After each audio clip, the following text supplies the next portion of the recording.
I'm going to focus on verifiability. So let me remind you the setup from yesterday. So we had Alice and the server.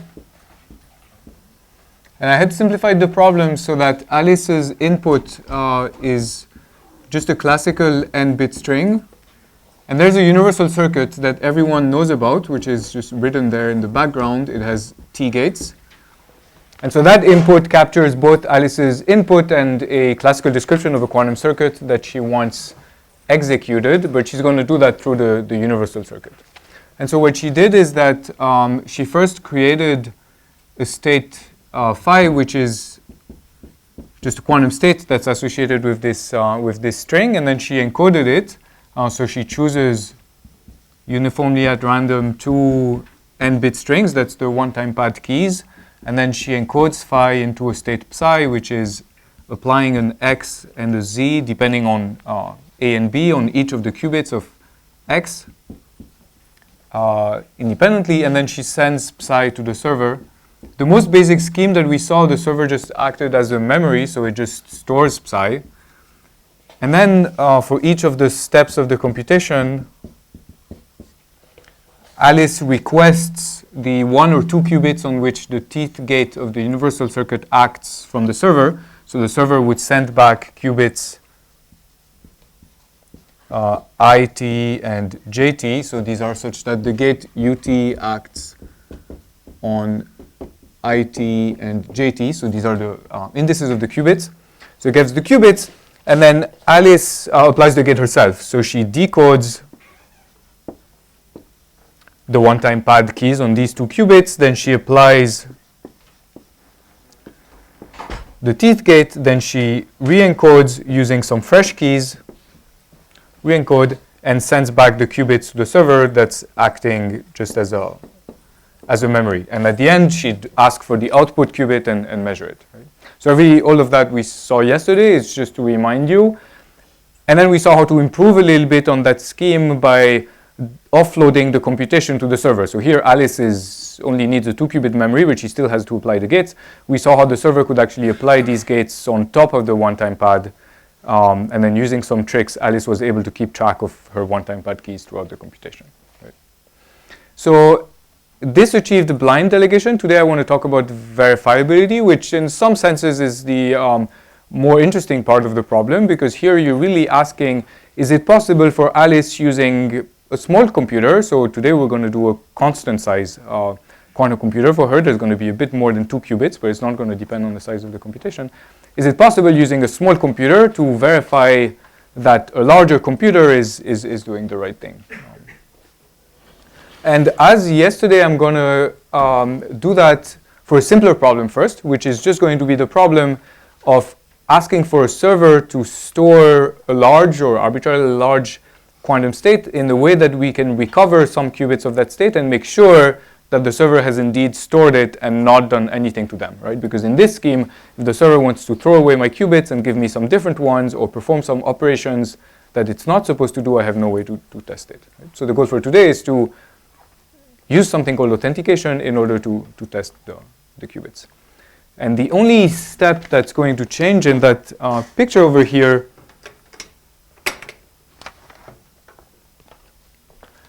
is that step.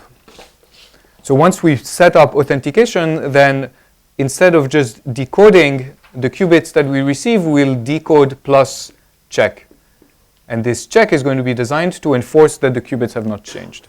And if I have a proper definition and instantiation of a code that allows me this kind of a check, that the qubits have not been changed, then I immediately boost this blind protocol to a verifiable protocol, because the only thing, at least in this basic version, that needs to be verified is that the server has not changed the qubits in the meantime.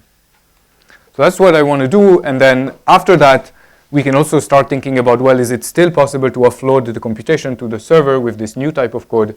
And the answer is going to be yes, but I won't have time to cover it in the lecture. So, and by the way, this idea of using authentication in order to have an interactive protocol for verifying computation, this is due to Dorit and Michael Benor and Eban. I was trying to remember his first name. Elad Eban, who was a student here. So sorry. So any questions on the setup? So I'm going to talk about my simpler problem now. So the simpler problem is just the problem of authentication. And I'll describe it in this way. So there's, again, Alice and the server. Now, Alice has a quantum state, or some qubits of a quantum state. So I'm going to write it as phi. And even though I write this as if it was a pure state, you can think of this. I'm actually going to only do this for one qubit at a time. Just like the one-time pad encrypts the qubits one at a time. Authentication, I'll do it one at a time. I write it as a pure state, but you can think of this as being just one qubit out of a bigger state, right? It could be like one of the qubits that Alice receives at later stages of the protocol P. And so what we want is a scheme that encodes that qubit. So I'll write it as curly E like this into maybe more qubits, such that when we send this over to the server, and now this server is supposed to store it, but it could be doing something else. So let's say that they're a malicious server and they'd apply some unitary V. So I'd have psi prime, which is equal to V psi. Then they return psi prime to me. And what I want is I want there to be a decoding map. I'll write it as curly D. That returns to me two things. It's going to return to me a state, psi, and then a flag, such that this flag is going to check that the state has not been modified. So such that if, well, let's call it psi tilde, such that if the flag is equal to OK, then psi tilde is equal to psi. I'm going to make this definition a little bit more formal right away, but that's intuitively that's what we'd like to for authentication to achieve for us. Yeah. Sorry, one at a time. Yeah. Yeah, no. So for the lecture, I'm going to only consider. I'm going to assume that the server applies a unitary map, arbitrary unitary, but unitary. But everything that I say generalizes to arbitrary CPTP maps. So it could, for example, like throw away the state, and psi prime could be all zeros or something. So it extends, but it's just easier to talk about unitaries, so I'll talk about unitaries. Thanks. Do you want equal to phi or psi? To phi. Oh, yeah, thank you.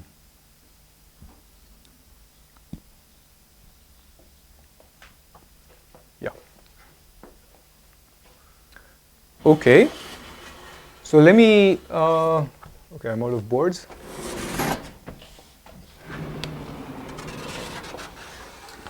Let's write this a little, oh, I see. So this changes, right? Probably next door they can hear sometimes, and sometimes they can't.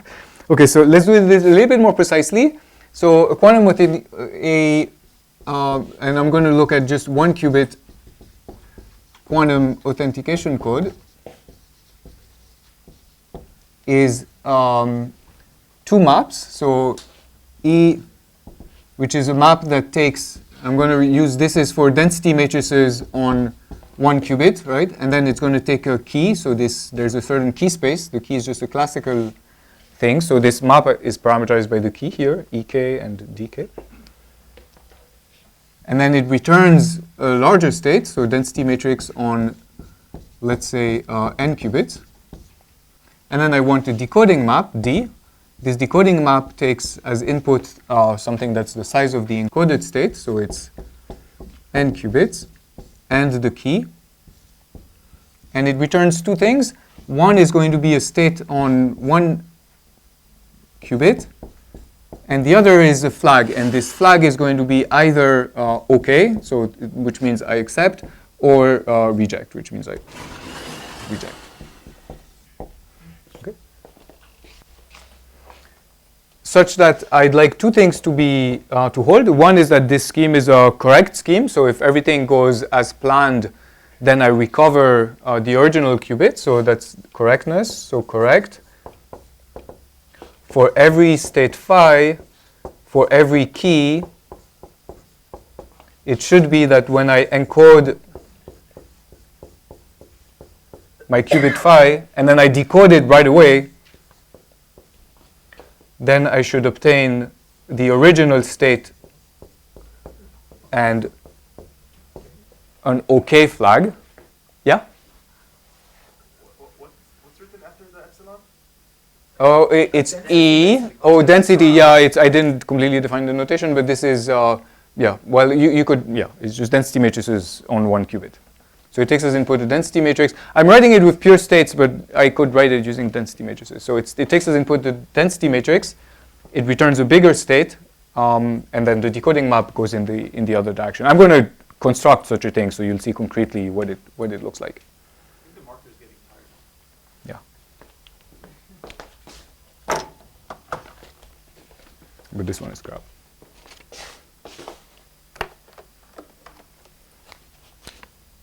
Okay. Okay, and the other is the security requirement, or you could call it privacy. And this requirement is that for any input state phi, and for any, you call this an attack, so which is whatever the adversary or the server might do in the middle of the computation. And I'm going to write here that it should be unitary, but you can do it more generally. For every unitary v, and the condition is going to look a little bit complicated, but I'm going to explain it. So if I start with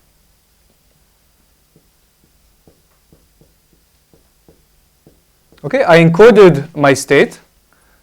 Then after the encoding here, nothing happened. But now let's say that someone tries to change it. So they apply some unitary v. And then they return it to me, and I decode it. Okay, I don't need to take so much space. So I'd like it to be that the resulting state, either I'm going to reject, I detect that this unitary has had a noticeable effect, or if I accept, then I should recover the original state. The way we're going to write this is we're going to say, well, let's suppose that we made a certain measurement. So let me write it. So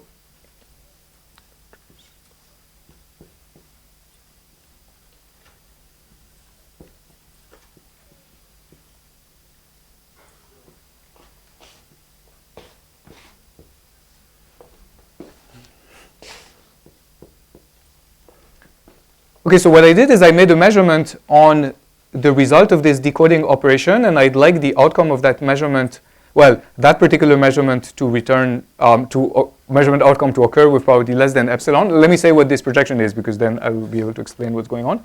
So where this is projection on things going wrong. And when do things go wrong? Things go wrong if the flag says OK, but the state is not the original state. And the state is not the original state I'm going to represent by projection on the orthogonal subspace. So identity minus phi. Okay. So it's worth staring at this definition a little bit. So what it says is the following. It says, suppose that I start off with any single qubit state that I want to encode. Suppose that I encode it using a key k that on the outside here I chose the key uniformly at random. Okay, so suppose that I encode my state using a uniformly random key. Suppose that someone applies any unitary or in general CPTP map on the encoding, and then suppose that I run my decoding operation. And then suppose that I project the resulting state on the subspace where the flag says OK. So I measure my flag, I see OK. But then if I was to measure the state that I decoded, then I would get a state that's orthogonal to the original state. Then that should happen with probability at most epsilon. And epsilon is the security of the scheme. We'd like it to be as small as possible. What is TI? What is what? TI? This here? Oh, this is trace. It's just taking the whole trace. It's like it's a measurement. So I think of this is a projection. And so this whole expression is the probability that when I measure according to this projection and the P of M that has this projection and identity minus this projection, what's the probability that I get this outcome, then it should be at most epsilon. Yeah? Go ahead. Shouldn't this depend on the unitary V? I mean, does this capture the instance when V is, for example, the identity measure?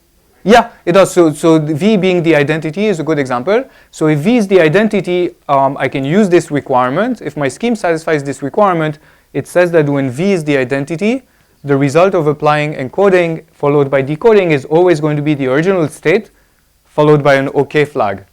And so the probability that when I make the measurement, I obtain this outcome is going to be 0. Like this whole expression is just going to be 0 because when the flag is OK, the state is phi, and this is identity minus phi. So you'll get 0. So the correctness requirement already implies that if V is identity, this expression is 0 and it's fine. They're not in conflict. The point is just that if also it doesn't disallow a V to map the state to a different state. That's possible. What it disallows is V's that would map the state to a different state, but that the flag wouldn't notice it, right? So this is not saying anything about when the flag says reject. If the flag says reject, then the state could be anything, and but I'm just rejecting. There was another question. You okay?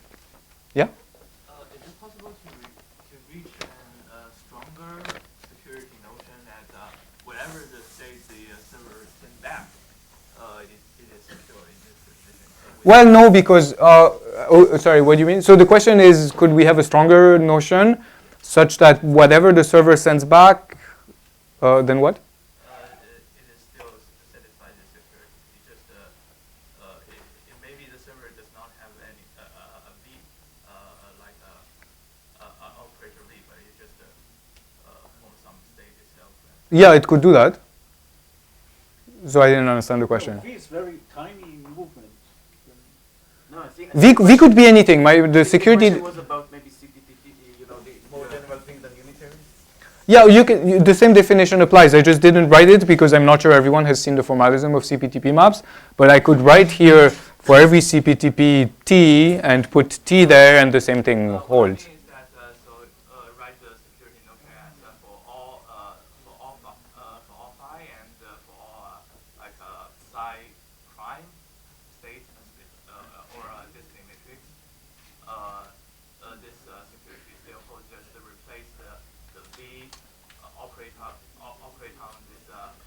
Well, that would be true, but I want to say something more general. So my definition covers what you're saying. What you're saying is, what if the server just throws away phi and creates a psi prime, and I still want to be able to do that? What you're describing is not a unitary, but it's a CPTP map, so it's covered by the definition. The definition covers both servers that throw away phi and try to fool me by sending some carefully crafted state, or even more, servers that might use phi but try to change it. Let's say they try to flip some bits. If phi is a classical state, they try to flip some bits, and I want to be able to detect that. The thing that it will not cover is phi that depends arbitrarily on the key K. Right. The important point is that the unitary should not depend on the key. Whatever transformation you make should not depend on the key. If you know the key, you can do what you want. What I mean is maybe more general transformation, that's just any function that depends only on the encrypted message.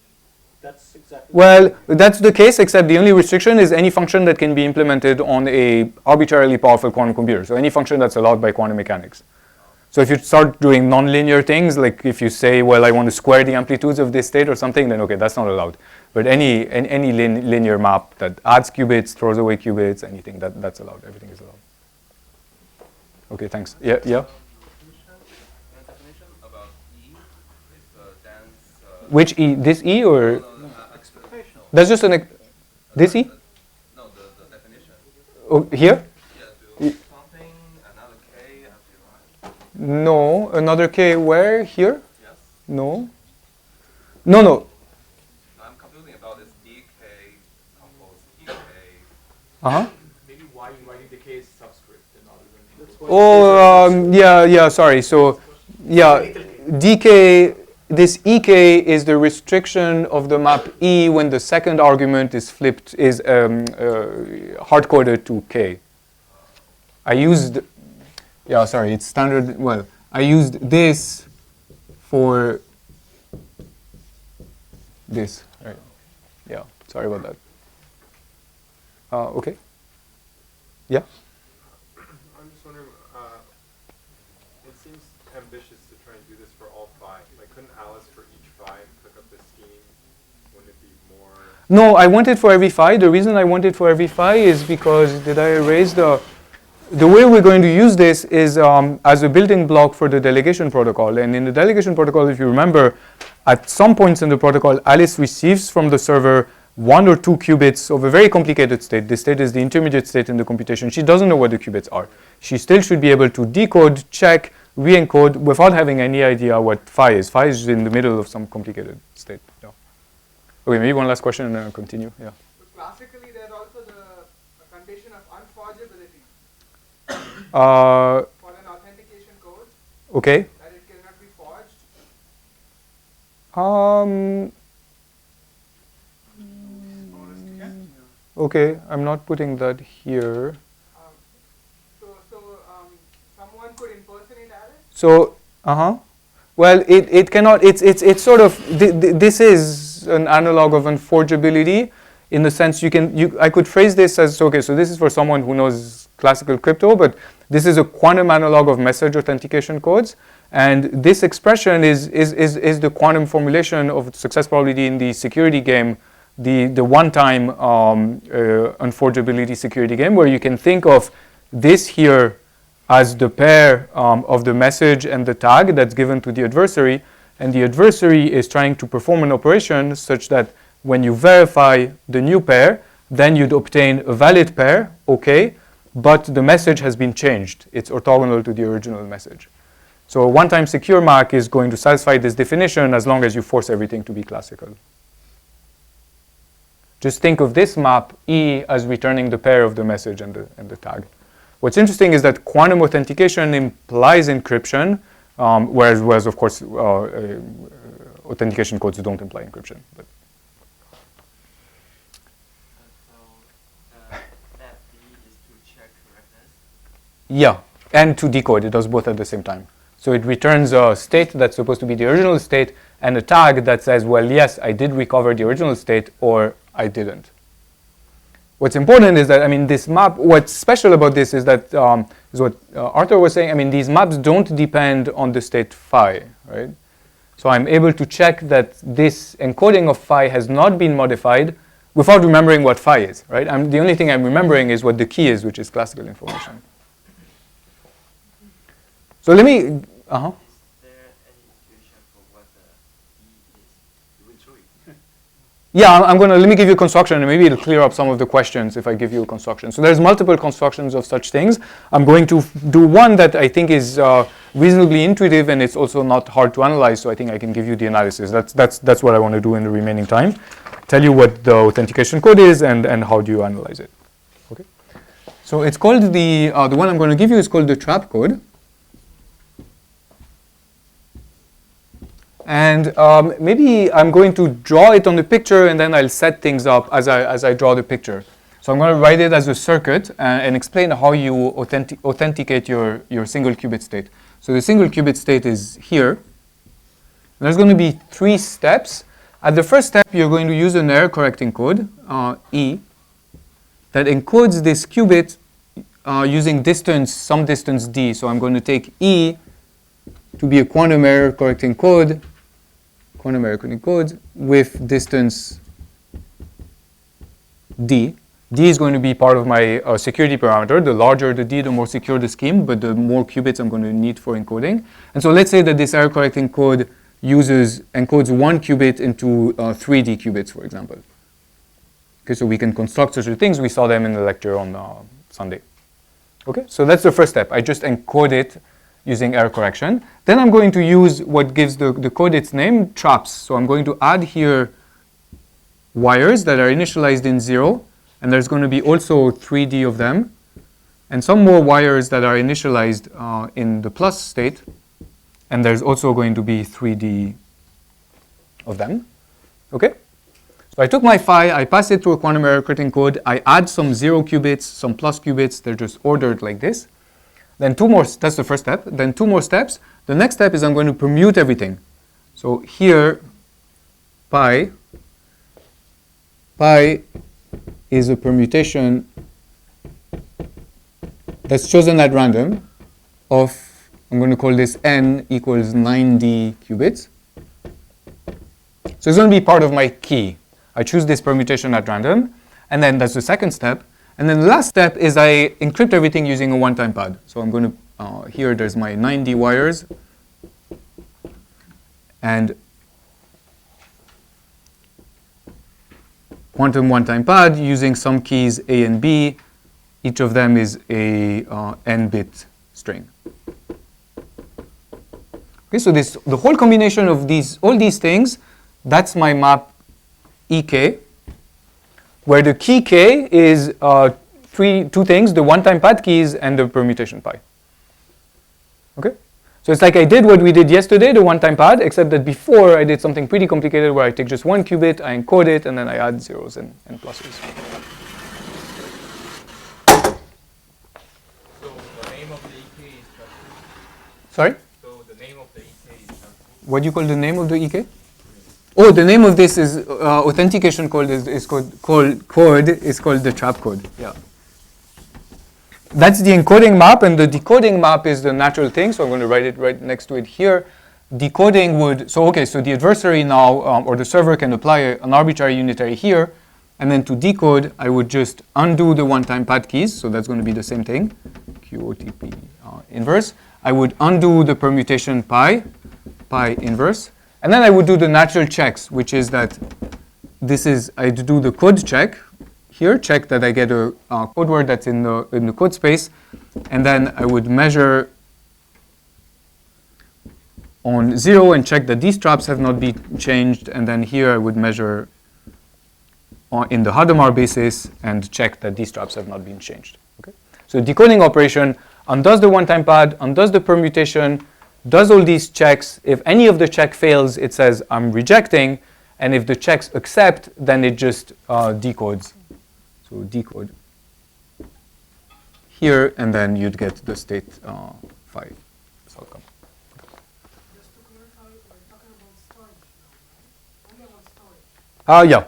So the only thing that what I want to show about these maps is that if a unitary is applied here, in between the encoding and the decoding, then either all the checks pass, but then it has had no effect. Whatever phi was input, I get the same phi as output, or one of the checks rejects, and then it just rejects. Yeah.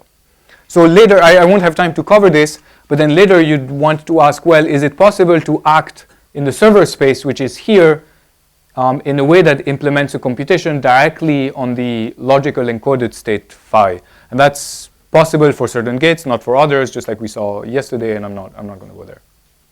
Yeah? No, so I mean, no. Pi is a random permutation, so it's like n log n bits. Computation on the number of bits, not on the Hilbert. Right. That's the Yeah, so it's a permutation of n, which is 90 bits. So there's n factorial permutations, but storing a permutation doesn't take that much space. You just need to write the image of any element. But I guess Zika's point is permutation of n. So it's maybe I should write it like it's a permutation of this. What you're thinking maybe is a permutation of all bit strings, but it's not a permutation of bit strings. It just permutes the qubits, and there's not that many qubits. So I could write it here. So the key is pi and A and B.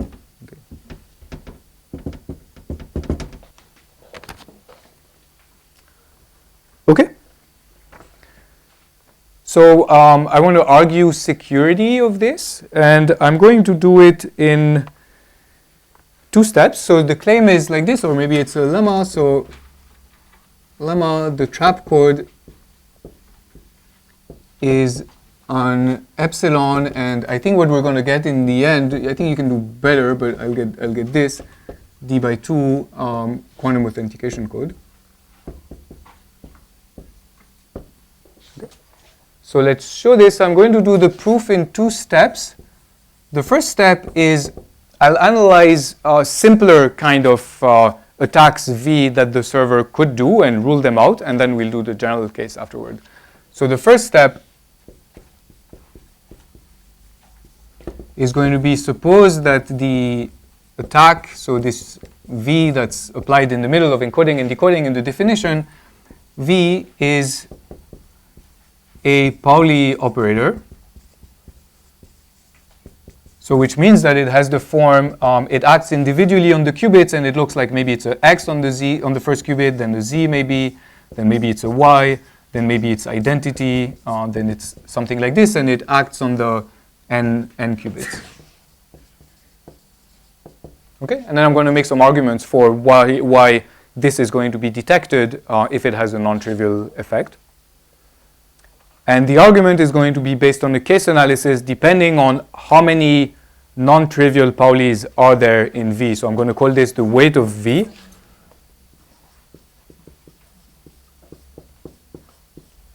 This is the number of non-identity polys.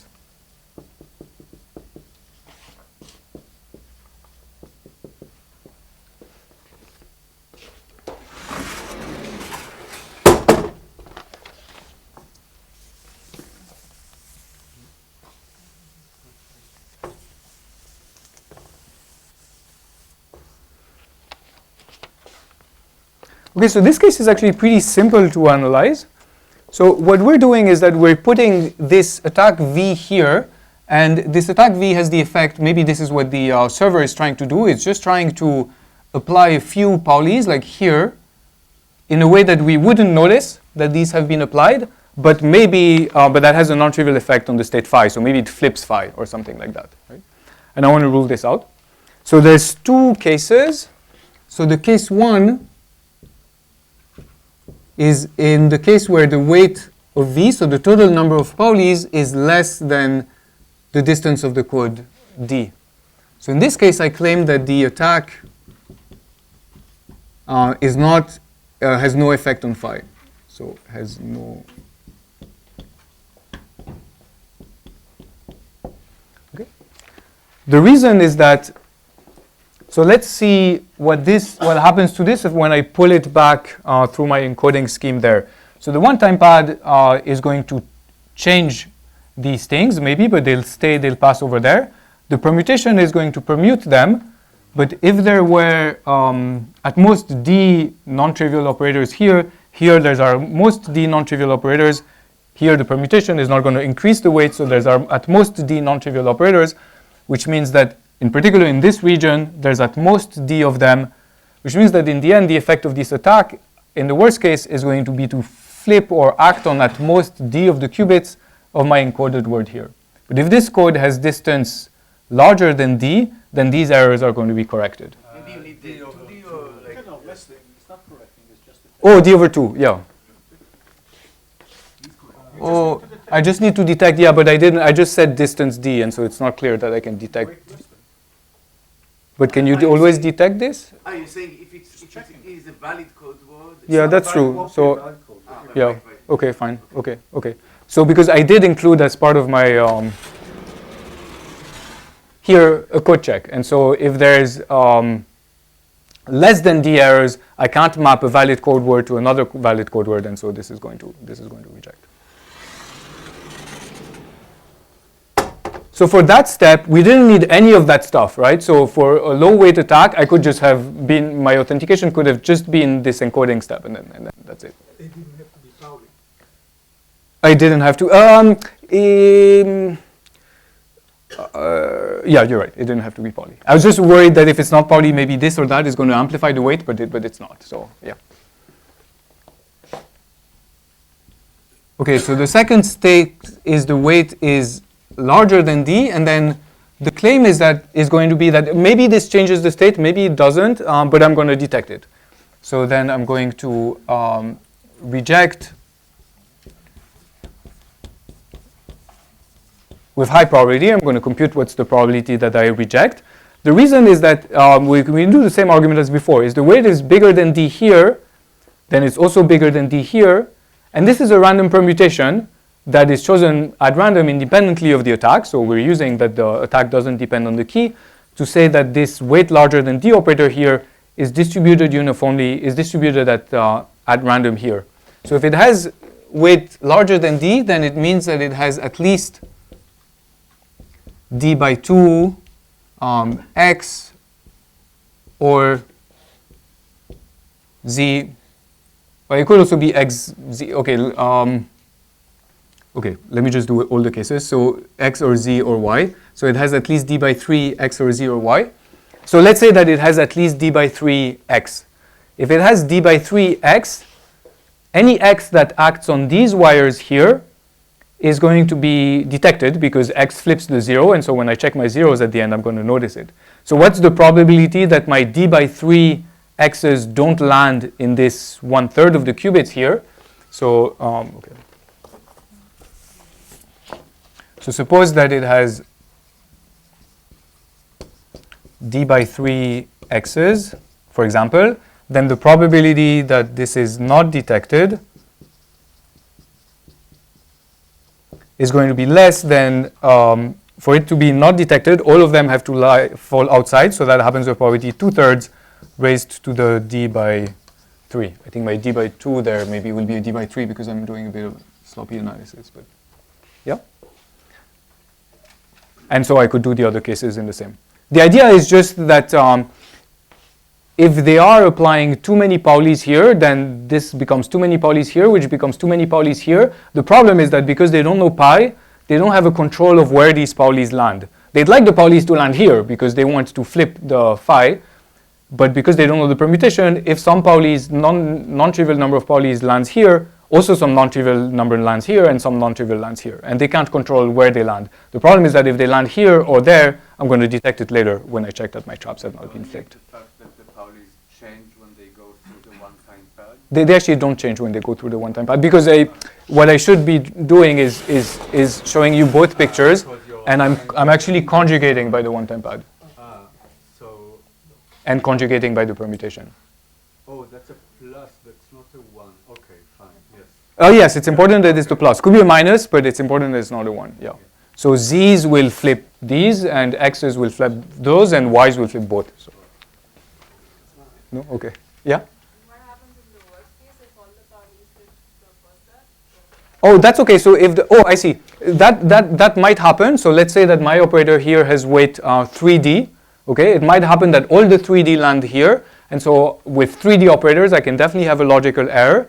But the point is that the chance that this happens, you have to get the quantifiers right. And so this Pauli is fixed, and it's independent of the key which contains the permutation, which is uniformly at random. So what's the chance that if I have 3D operators here, all 3D land there? Well, it's something like at most 1/3, because that's 1/3 of the space raised to the 3D. So it's just small if D is large enough. So it could happen, but it's a small probability. So it goes into my probability of error. So you didn't need the one-time pad against this kind of... No, we're going to, right, yeah. The one-time pad is going to be used at the second and last step to simplify, yeah. The permutation, is it better to design it properly so it has maximum diffusion over the 3 components, or random, or it doesn't make any difference? Yeah, I haven't thought about that. So can you de-randomize this a little bit? Probably, right? I mean, if you design it properly, then you know that you can sort of impose some balance principle. Well, I don't think I'm going to get a better design than it being uniformly at random, because the adversary, whatever my design is, the adversary knows that, and so I don't think it's going to get better. You know. I mean, you can save some bits by using a pseudo-random permutation. That's what I think, but I haven't looked at exactly what are the conditions required for it. Probably you could save, but if you apply the one-time pad, most of the bits of the key actually are here already. So I don't know. It's not like we care so much about saving space in the key here. What we care about is that the key is classical and we're encoding a quantum state, and that's the main. This is 2n and this is n log n, no? Sorry? Yeah. 2n, this Yeah. is n log n. Yeah. Most of the bits are in the permutation, not in the one-time pad. Oh yeah, you're right. I'm sorry. Yeah. You're right. Yeah. Okay. Yeah. Move this. Which way? This way? Get rid of it? Okay.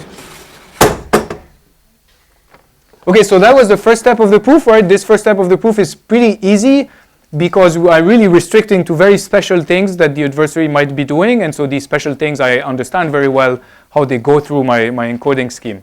So let's do the second step now, which is going to be the general step. And in that general step, we're going to use a very nice trick that now uses the one-time pad that wasn't used before to basically say that an arbitrary unitary reduces to the case of a Pauli unitary. So the second step, and this step you could do for a general CPTP map. I'm going to do it for a general unitary, but it could be even more general.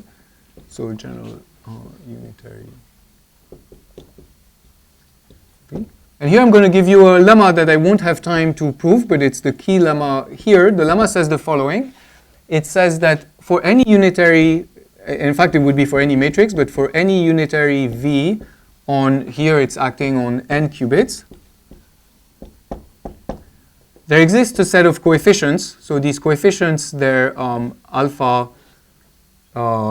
q. So they're coefficients alpha q that are indexed by, so this is a probability distribution. So this is a distribution on Paulis. Q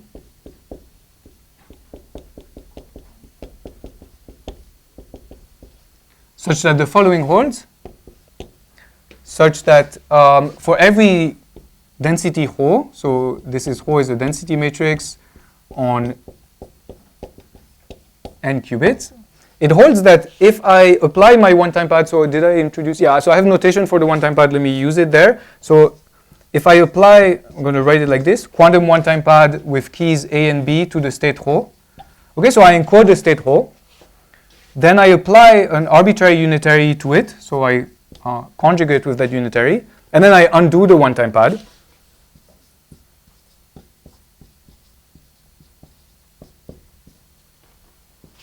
Okay, so I applied the one-time pad to an arbitrary state, applied an arbitrary unitary, undo the one-time pad, and then I take the average over all keys A and B. So this is going to be a quantum state, because I take a quantum state, I apply the one-time pad as a quantum state, I apply unitary as a quantum state, I undo the one-time pad as a quantum state, I take the average, is going to be a quantum state. What is that quantum state? It simplifies, and I can write it as an average according to this distribution alpha of simply applying the Pauli Q to the state ρ, so like this. Okay. So it's saying the following thing. It's saying that if you take a state, you encode it using the one-time pad, you apply an arbitrary unitary, and then you decode, then the effect that this unitary has on the state is the same as if you hadn't applied any of the encoding and decoding, but instead you had chosen a Pauli operator Q and apply it directly on the state. And how is that Pauli operator chosen? It's chosen according to a distribution, alpha Q, that you can choose. It's a distribution that's directly related to this unitary V here.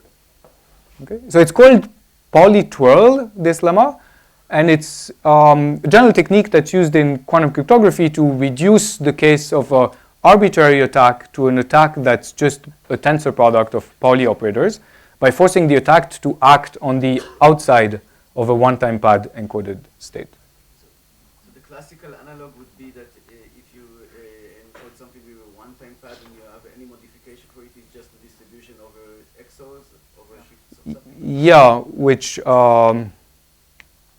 probably is the case by Fourier analysis, right? So you can show it elementary. You don't need to do Fourier analysis. Okay. But this is also Fourier analysis in the sense that the way you prove this is that you say any unitary can be decomposed as a linear combination with complex coefficients of the Paulis. And then you write this linear combination here, you expand everything, and you just observe that cross terms simplify, and you're only left with with those terms. So it's not hard to prove. Huh? Maybe that's Fourier analysis, then maybe the classical one. Well, Fourier analysis is decomposing into an orthonormal basis, right? So the Paulis are an orthonormal basis. Okay, so if we, I guess what's the time? Do I have like 4 minutes or 1 minute or?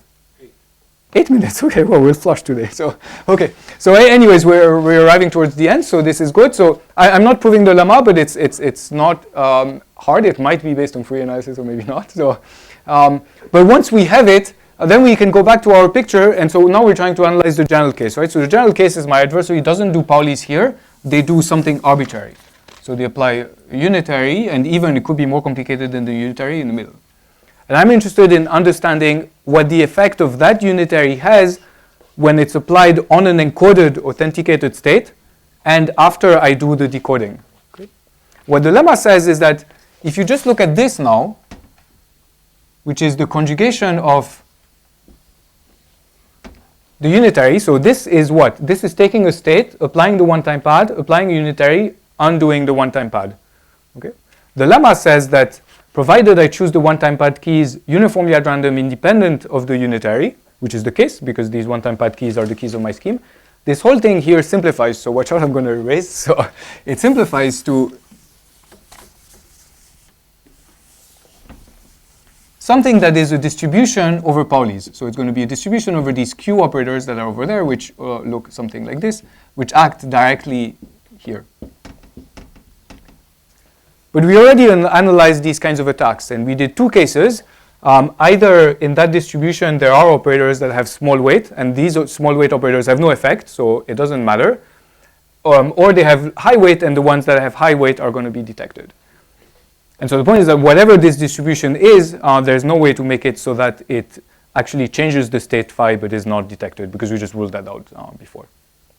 And what is the sum on the picture? It's a sum. What is it over? Yeah, what is on the picture to the left? In the picture, yeah. So it's the picture is actually going to be like this, except it's going to be a mixture of these things. So you can think of the picture as a quantum state, which is it's the quantum state here, and the quantum state in the end is going to be a mixture, sum over q of some coefficients alpha q, and this here is q. But these q's, whatever they are, either they result in an error or they don't, but when they don't, I get the correct phi. So it doesn't matter what the distribution is, yeah. Why did you need all this twirl? Why couldn't you just say that U is a linear combination of Pauli's and because I'd have cross terms, and so it wouldn't look like this. So in this expression, if I just say V is like you said, I have a U that acts on this side of V, and like a Pauli here and another Pauli there, and the coefficients are complex coefficients because of the cross terms, and so I can't say this picture doesn't simplify to a probabilistic mixture. It simplifies to a linear combination with complex coefficients of the picture with the Paulis, but then these complex coefficients, so I can't apply the analysis from before because the probabilities don't add up. I mean, there's complex coefficients. Not be true? Like if you didn't Oh, I think it's probably, okay, I actually don't know that. I think it is, there's one high level reason why it doesn't. You know that it doesn't work because it doesn't encrypt, yeah.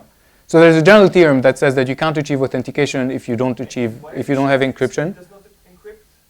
Sorry? Well, if I remove the one-time pad, it doesn't encrypt. Does it get close to being an encryption? Because of pi, you mean? Yeah.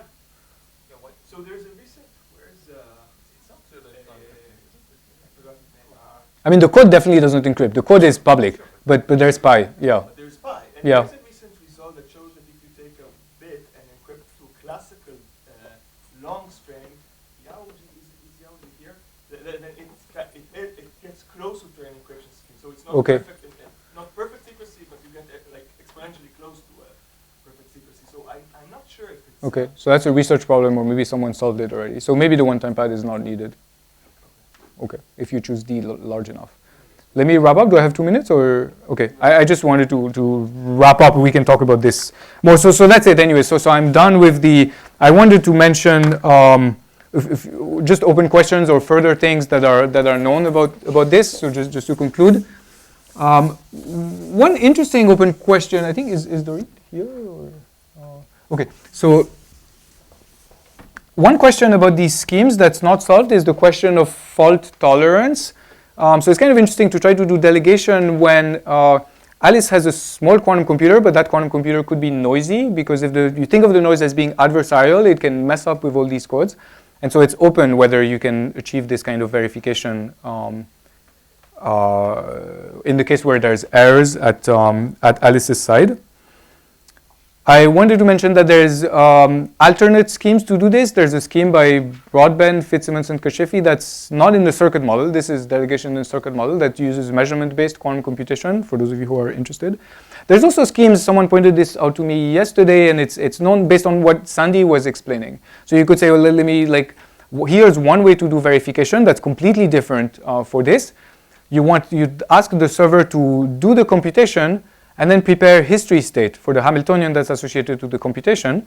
They prepare this history state, and this history state can be verified by a local Hamiltonian, which means that they could send back to Alice the qubits of the history state one by one, and you'd only have to measure some of those that are associated with the local Hamiltonian term that you try to measure. And so that's called post hoc verification. The server does the whole computation first, and then they just send you the proof one qubit at a time, and you measure only those qubits that you want to check. So this works fine, but it doesn't satisfy the blindness requirement. And then the last thing that I want to do is, what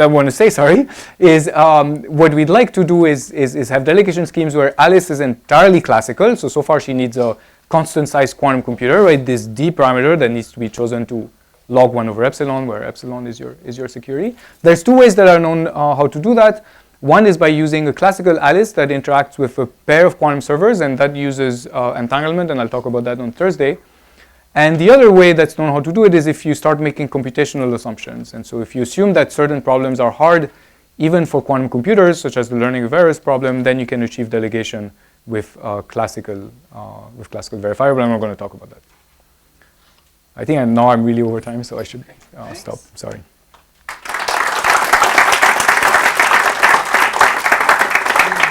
Any short question? Okay, so we'll reconvene after the